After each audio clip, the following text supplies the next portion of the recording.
आगे सर, आगे आगे। आज हम संविधान की गौरवशाली यात्रा पे बात करने के लिए चर्चा कर रहे हैं। कल से ये चर्चा चल रही है सर। मैंने बहुत सारे दोनों पक्ष के और जितने भी हमारे मेंबर हैं सुना सर, उनको बड़े बड़े नेता हैं सर। इसके भाग 1 में लिखा हुआ है India that is Bharat, Hindustan नहीं लिखा हुआ है सर।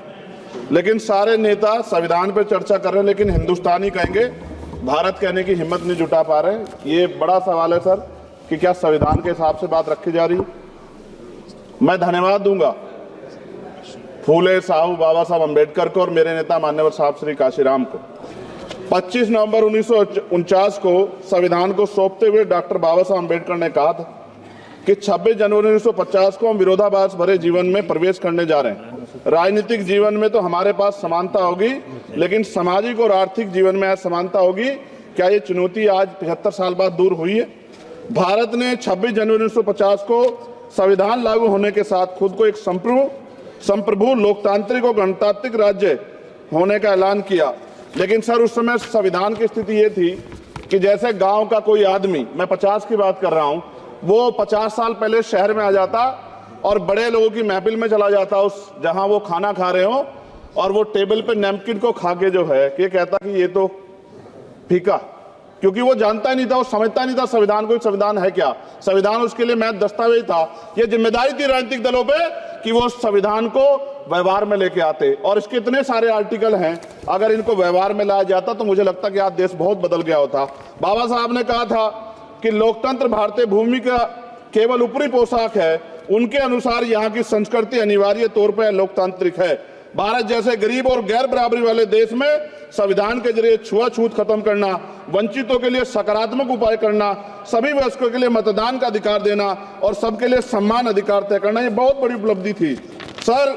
ये संविधान है कि आप वहां बैठे हैं और मैं यहाँ खड़ा होकर अपनी बात रख रहा हूं, और इस देश में आदिवासी महिला के तौर पे जो है राष्ट्रपति बनी है, और प्राइम मिनिस्टर तो नहीं बना, लेकिन शेड्यूल कास्ट के बड़े नेताओं को भी जो है राष्ट्रपति बनने का मौका मिला। इस संविधान की देन, अगर वोट हम पे नहीं होता तो शायद अमीर और जो राजा महाराजा खुद को मानते हैं हमारी गलियों तक नहीं आ पाते, हमारे हाल नहीं जान पाते। आजादी का मतलब सर सिर्फ अधिकार पाना भर नहीं है, इसके लिए हमारे संविधान में सरकार और नागरिकों के अधिकारों के शासन के कर्तव्यों का विस्तार से उल्लेख किया गया है। बाबा साहब ने संविधान सभा में दिए गए भाषण में कहा था कि स्वतंत्रता आनंद का विषय है, पर अब हमें अपनी जिम्मेदारियों पर भी ध्यान देना होगा। संविधान ने सुनिश्चित किया कि रानी के पेट से राजा जन्म नहीं लेगा, वोट से नेता तैयार होगा। आर्थिक बराबरी के लिए सरकार क्या कर रही है? गरीब और गरीब हो रहा है और अमीर और अमीर हो रहा है। सुबह उठते कहीं बम की धमकी मिलती, कहीं दंगे की। ये अमृत काल है सर, यह धमकी काल है। कितना बढ़ रहा है आर्टिकल 15 सर। भारत में आज भी घोड़ी चढ़नी बैठती होती है। प्लीज सर, क्या दलितों को यहाँ भी बोलने सर, अगर सबको 4 मिनट दे दो, मुझे दे दो। ये भेदभाव नहीं चलेगा दलितों के साथ। Time is 4 minute, don't waste. भाई सर, आप चेक करो, अगर सबको 4 मिनट दिए तो आप मना करो, मैं बंद कर देता हूँ इसको। क्या दलितों को सबसे आखिरी में नंबर मिलेगा और बोलने का मौका मिलेगा? क्या मजाक कर रहे हैं सर आप? नो, ये all independent people are having only 4 minutes. You take sir, independent में अपनी पार्टी का मेंबर हूँ सर, और जीत के आया हूँ सर, किसी की दया में नहीं आया। Take 1 minute and finish. Sir कल भी बोले तो एक दलीय पार्टी के लोग, आप मौका दो सर। मूछे रखने पर हत्या होती है, महिलाओं पे, छोटे मासूम बच्चों पर रेप हिंसा होती है। एनसीआरबी का डाटा देकर डर लगेगा। यही 1 किलोमीटर पे संविधान को जला गया, और महाराष्ट्र के परभनी में अभी भी संविधान को नष्ट किया गया, उसकी कॉपी को। आर्टिकल 25-26 में संविधान में सभी को धार्मिक आजादी। कहाँ है दलितों की, मुसलमानों की, जैनों की, बौद्धों की, ईसाइयों की? छत्तीसगढ़ में सतनामी समाज को संविधान की अपनी धार्मिक आजादी के आधार पर जो है उनको अपमानित करके जेल में बंद कर दिया। संभल, अजमेर, अयोध्या सब इसका उदाहरण है। ये सरकार आलोचना डरती है। कितने लोग जेल में बंद है?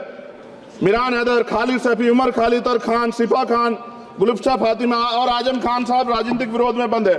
सरकार यहाँ बैठी है, सरकार सामाजिक न्याय की बात करती है। बताए कितने दलित मुख्यमंत्री बना रखे आपने? 13 ज्यादा सरकार स्टेट में सरकार है। कितनी महिला मुख्यमंत्री है?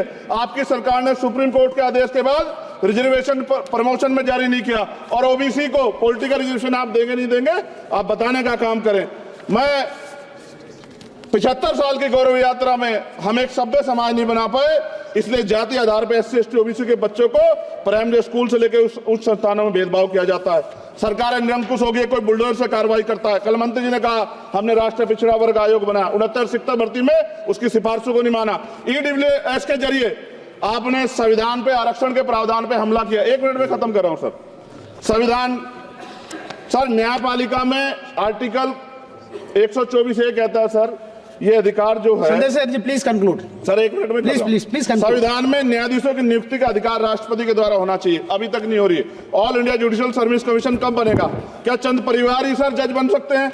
और आज हम सर, मैं सरकार से सवाल पूछना चाहता हूं सर, सेवाओं में SC ST OBC वर्ग का कितना प्रतिनिधित्व है? भारत सरकार के मंत्रालयों के अधीन PSU में, बैंकों, बीमा कंपनियों में और स्वशासी संस्थानों में आउटसोर्स तथा कॉन्ट्रैक्ट पर वर्तमान कार्यरत कर्मचारी कुल कितनी संख्या है? आउटसोर्स और कॉन्ट्रैक्ट में कार्यबल SC ST OBC कितना प्रतिशत है? निजी क्षेत्रों में कार्यरत कर्मचारी उनके SC ST OBC की वर्ग लाभ। सर खत्म कर, लास्ट पॉइंट सर मैं फिर स्पष्ट तौर पर कह रहा हूं सर, यहां बैठे SC और OBC के मेंबर से कह रहा हूं सर, उनको सामाजिक जिम्मेदारी का ध्यान भी रखना चाहिए। पार्टी के प्रति वफादारी के साथ साथ अपने वर्गों के प्रति ईमानदारी भी रखनी चाहिए। ईमानदारी नहीं होगी तो इन वर्गों का भला नहीं हो सकता और हमें बहुत सरकारों से उम्मीद नहीं है। बहुत